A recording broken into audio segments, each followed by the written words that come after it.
हरी ओम. श्री स्वामी समर्थ. स्वामींजवळ मोत्या कुत्रा होता. स्वामी त्याला म्हणाले, जाओ उसको लेके आओ. झालं. स्वामींचे शब्द कानी पडता आज मोत्या निघाला पळत पळत आणि पुराणिक बुवा जिथे बसले होते तिथे बरोबर आला पठ्ठ्या. त्याला पाहिलं आणि स्वामींनीच मला बोलावणं पाठवलंय हे मनोमनी जाणून बुवा निघाले त्याच्या मागोमाग. स्वामींपाशी येताच धावत धावत जाऊन स्वामीचरणी दंडवत घातलं. नेत्राश्रूंनी चरण प्रक्षाळले गेले स्वामी महाराजांचे. दीनमुद्रेनं ते प्रार्थना करायला लागले, महाराजांच्या परीक्षेमध्ये आम्ही काय उत्तीर्ण व्हावं.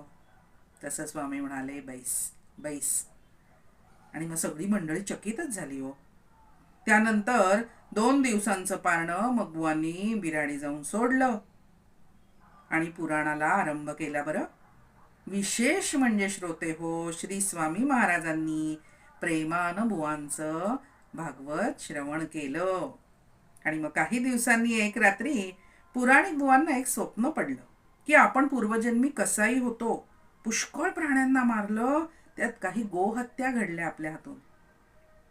फक्त एकच पुण्यकर्म घडलं, ते म्हणजे घाटावरती एक ब्राह्मण थंडीचा कुडकुडत होता.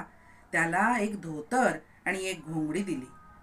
केवळ त्या पुण्याईच्या योगानं ब्राह्मण जन्म मिळाला. पण काय आहे, पातक भरपूर असल्यामुळे दरिद्र आणि दुखणं यांनी हा त्रिवर्ग पिडला गेला होता. झालं.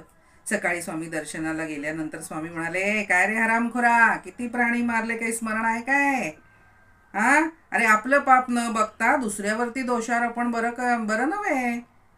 मग खूण पटली स्वामींचे हे बोल ऐकून आणि स्वामी कृपेनी बुद्धीच्या ठाई ज्ञान प्रकाश पसरला. स्वामी महाराज, हे चरण आता मी जन्मभर सोडणार नाही.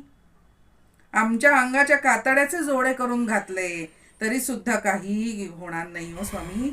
आज सार्थक झालं जन्मोजन्मीचं. खळखळून रडू लागले हो बुवा.